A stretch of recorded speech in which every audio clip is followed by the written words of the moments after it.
ஏன்டா இவ்வளவு வேகம் எங்கடா ஒண்ணு இருக்கா? மத்தியாரே எங்க அம்மா தண்டுக்கீரை சாப்பிட சொல்லி வெறுப்பேத்திங்கிறாங்க. மத்தியாரே என்ன திடீர்னு புதுசா வாத்தியார் எல்லாம் சொல்ல ஆரம்பிச்சிட்டா?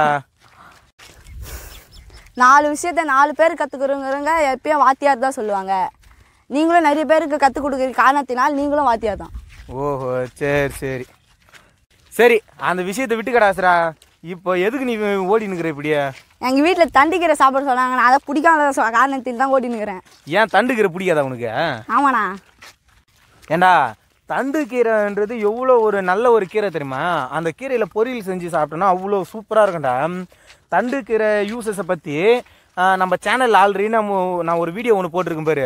அந்த வீடியோவை போய் பாரு. சேனல் நேம் ஞாபகம் இருக்கா? தெரியும். சொல்லு சேனல் நேம். அந்த சேனல்ல நான் தண்டு கீரையும் அதனுடைய யூசஸை பற்றியும் வீடியோ போட்டிருக்கேன். அந்த வீடியோவை போய் இன்னைக்கே பாரு. அதுக்கப்புறம் உனக்கே தண்டு கீரை பற்றி தெரியும். அது அவ்வளோ விரும்பி சாப்பிடுவேன் நீ. சரியா? சரிண்ணா.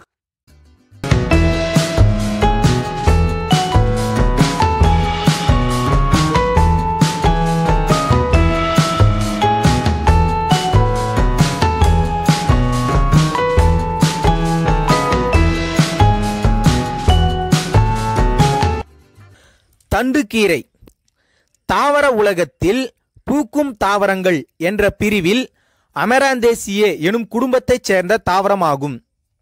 இதன் அறிவியல் பெயர் அமராந்தஸ் திரிகலர். செழிப்பான பகுதிகளில் ஒரு ஆள் உயரம் வரை வளரக்கூடியது.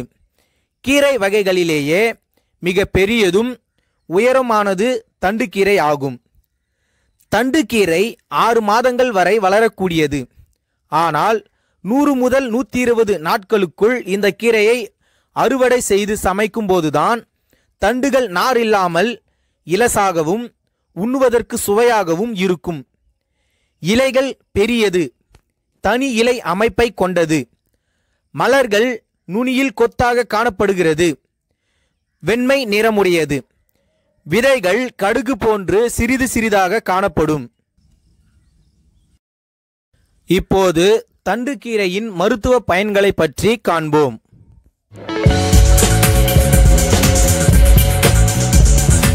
தண்டுக்கீரையை பருப்பு வகைகளோடு அவியல், மசியல், பொரியல் போன்ற பல விதங்களாக தயார் செய்து உண்ணலாம்.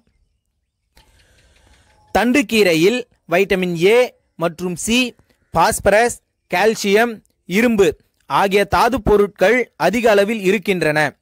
இதில் தாமிரசத்து, மணிச்சத்து, மாவு சத்து, கொழுப்புச்சத்து, நார்ச்சத்து, தயமின், ரிபோப்ளேவின், நிகோட்டினிக் அமிலம், ஆக்சாலிக் அமிலம், புரதம், தாது உப்புக்கள், மெக்னீசியம், சோடியம், பொட்டாசியம், கந்தகம், குளோரின் போன்ற சத்துக்களும் அடங்கியுள்ளன. காலை உணவுகளை தவிர்ப்பதாலும் நேரங்கடந்து சாப்பிடுவதாலும் அதிக காரமுள்ள உணவுகளை உண்பதாலும் வயிற்றில் குடல் பகுதிகளில் புண்கள் ஏற்படுகின்றன. இது உணவை செரிமானம் செய்வதிலும் பிரச்சனைகளை ஏற்படுத்துகின்றது. தண்டுக்கீரையை குழம்பு, கூட்டு போன்ற பக்குவத்தில் சாப்பிடுவதால் குடல் புண்களை ஆற்றுகிறது. மலக்கட்டை இலகச் செய்து மலச்சிக்கல் பிரச்சனையையும் தீர்க்கிறது.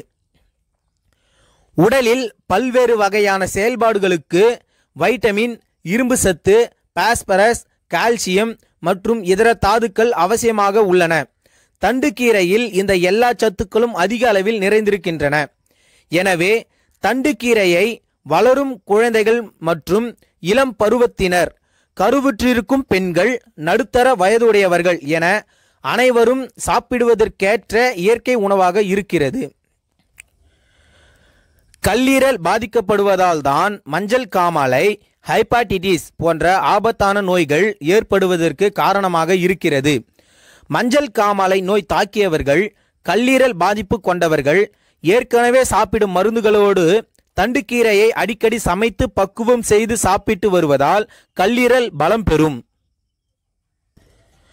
குறைந்த அளவில் நீரை குடிப்பதாலும் அதிகம் உப்புத்தன்மை கொண்ட உணவுகளை சாப்பிடுவதாலும் சிலருக்கு சிறுநீரகங்களில் உப்புகள் அதிகம் சேர்ந்து கற்கள் உருவாகும் நிலையை உண்டாக்குகின்றது.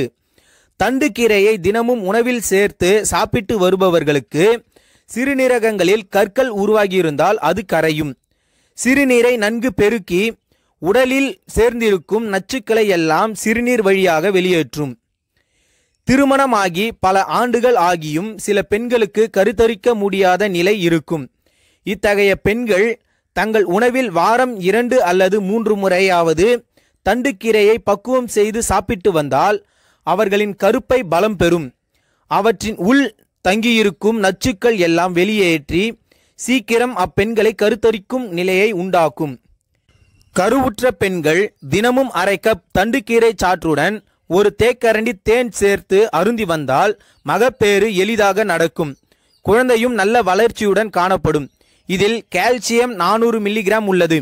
இவ்வளவு அதிகமான கால்சியம் சத்துக்கள் முருங்கைக்கீரை, வெந்தயக்கீரையில் மட்டுமே உள்ளது. இன்றைய காலகட்டத்தில் திருமணமான ஆண்கள் பலருக்கும் குழந்தை பிறக்காத நிலை ஏற்பட காரணம் அவர்களின் உயிரணுக்கள் வலிமையின்றி இருப்பதே ஆகும். தண்டுக்கீரையை அவ்வப்போது சாப்பிட்டு வரும் ஆண்களுக்கு உடலில் ஓடும் நரம்புகள் மற்றும் இனப்பெருக்க உறுப்புகளை வலுப்படுத்தி ஆண்களின் மலட்டுத்தன்மையை போக்குகிறது. புற்றுநோய்களில் வயிற்று மற்றும் ஈரல் புற்றுநோய் அதிகம் பேரை பாதிக்கும் ஒரு நோயாக இருக்கிறது.